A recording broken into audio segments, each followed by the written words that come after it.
The president of Russia just did something absolutely insane that's breaking the internet.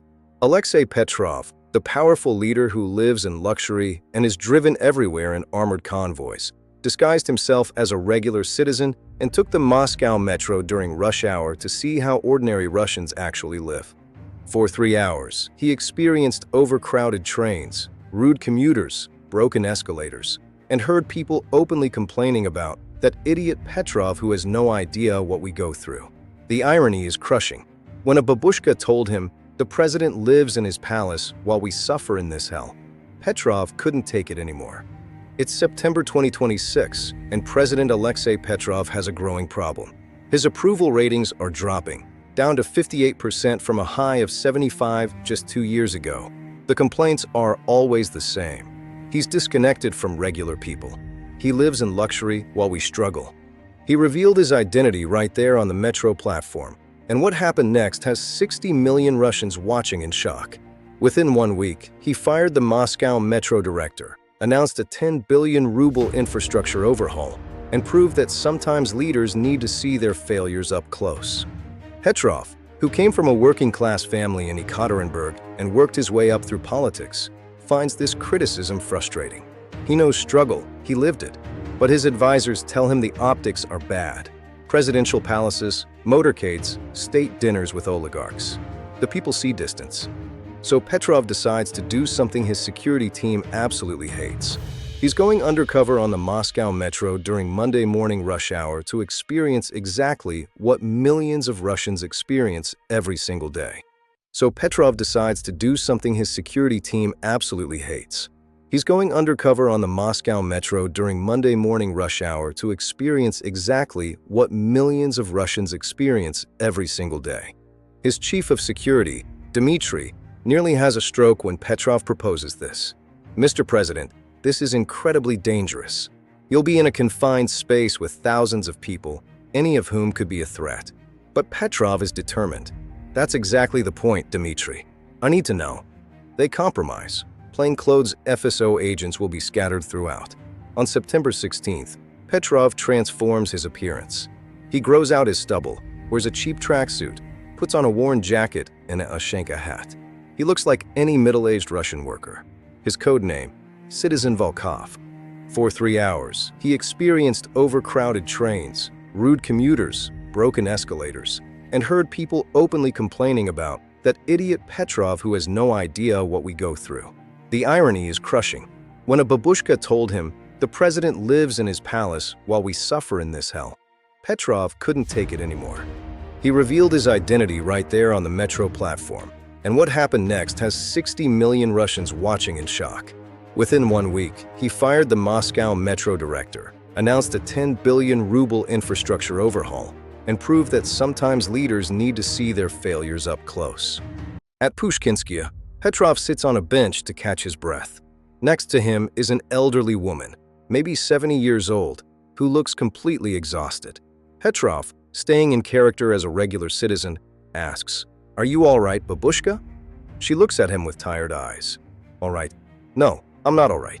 I'm going to a hospital appointment because my back is killing me, but the clinic near my home closed due to budget cuts, so now I have to travel an hour each way on this nightmare metro. I'm 73 years old, and I can barely stand after that train ride. But what choice do I have?" She continues, not expecting a response, just venting to a stranger. "You know who I blame? That fool Petrov. Our president lives in his palace, drives in motorcades, probably hasn't taken the metro in 30 years if ever. He has no idea what regular people suffer through. He talks about making Russia great, but he can't even make the metro safe and comfortable. My husband died last year, and I swear the stress of daily commuting contributed to his heart attack. This city is killing us slowly." Petrov feels like he's been punched in the chest. This woman, who looks like she could be his own mother, is suffering and blaming him directly, not knowing she's talking to the man she's criticizing.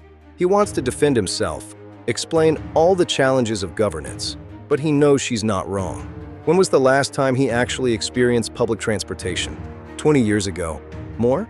He rides 3 more metro lines over the next 2 hours, and everywhere he experiences the same problems. broken escalators and elevators, meaning disabled people literally cannot access stations. Bathrooms that are filthy or locked. Digital displays showing train times that are completely inaccurate. Aggressive beggars and street musicians making it impossible to hear announcements. Pickpockets working the crowded cars. Petrov watches a young woman get her phone stolen and nobody helps because everyone's too tired and cynical to care. At Komsomolskaya station, Petrov is waiting on the platform when he overhears a group of young workers, maybe mid-20s, talking loudly about their frustrations. One of them says, "I spend 4 hours a day commuting." 4 hours. That's almost a part-time job just getting to and from work. And the government does nothing. Petrov gives billions to his oligarch friends, but can't fix the fucking metro. His friend responds, "He doesn't care about us. We're just numbers to him." As long as his approval rating stays above 50%, he keeps power and we keep suffering. Petrov wants to interrupt, wants to explain that it's not that simple, that infrastructure takes time and money and bureaucracy is slow. But would they listen? And more importantly, would he be wrong? He's the president. If the metro is this bad, ultimately it is his responsibility. Around 10 a.m., Petrov is on a blue line train heading back toward the center. This morning has changed everything. Around 10 a.m., Petrov's train suddenly stops in the tunnel. The lights flicker, the air conditioning cuts out, and the train sits in darkness. For 15 minutes, nobody knows what's happening. In the dark, airless space, panic starts to set in. A woman starts hyperventilating, having a panic attack. Petrov helps her sit down, talking her through it until she can breathe. Other passengers are angry, yelling. This is the third time this week. This metro is a death trap. At Pushkinskaya, Petrov sits on a bench to catch his breath. Next to him is an elderly woman, maybe 70 years old, who looks completely exhausted. Petrov, staying in character as a regular citizen, asks, "Are you all right, Babushka?" The old man sighs. "I've been riding this metro for 53 years. I remember when it was clean, safe, something to be proud of. Now it's falling apart and nobody cares." Petrov makes speeches about greatness, but what greatness is there in this? He'll never see it. Petrov wants to interrupt, wants to explain that it's not that simple, that infrastructure takes time and money and bureaucracy is slow. But would they listen? And more importantly, would he be wrong? He's the president. If the metro is this bad, ultimately it is his responsibility. Around 10 a.m., Petrov is on a blue line train heading back toward the center. This morning has changed everything.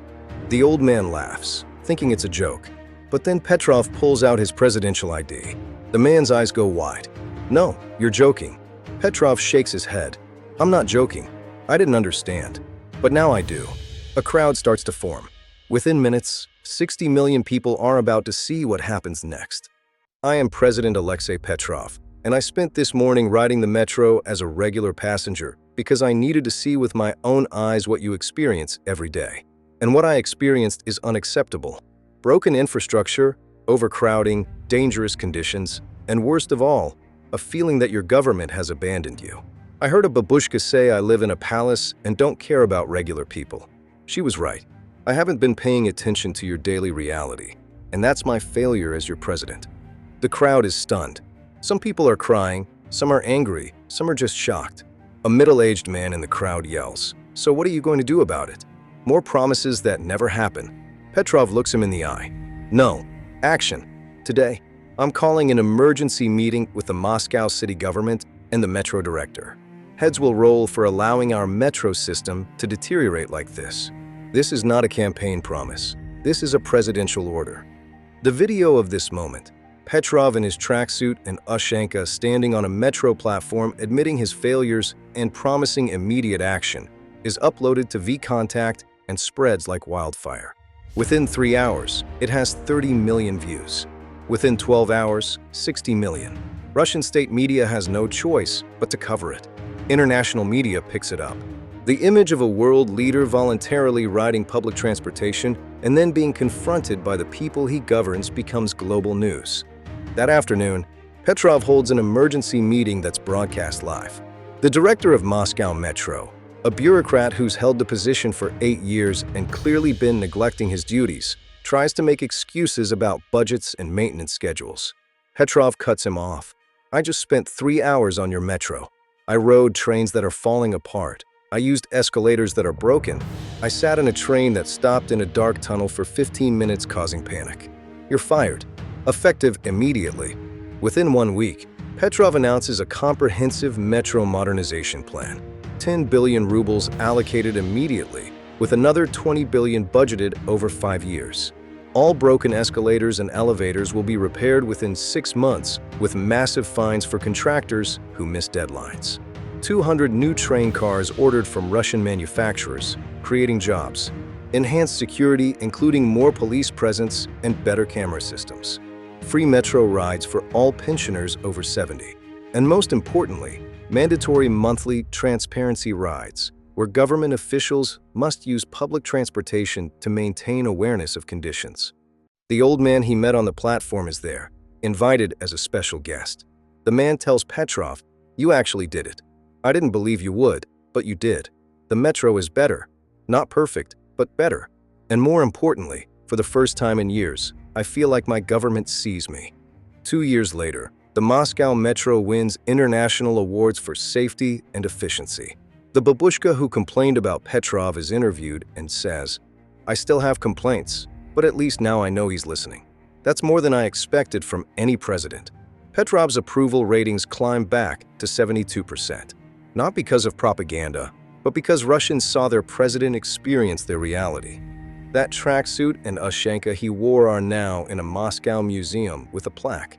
A reminder that leaders must experience the reality they govern.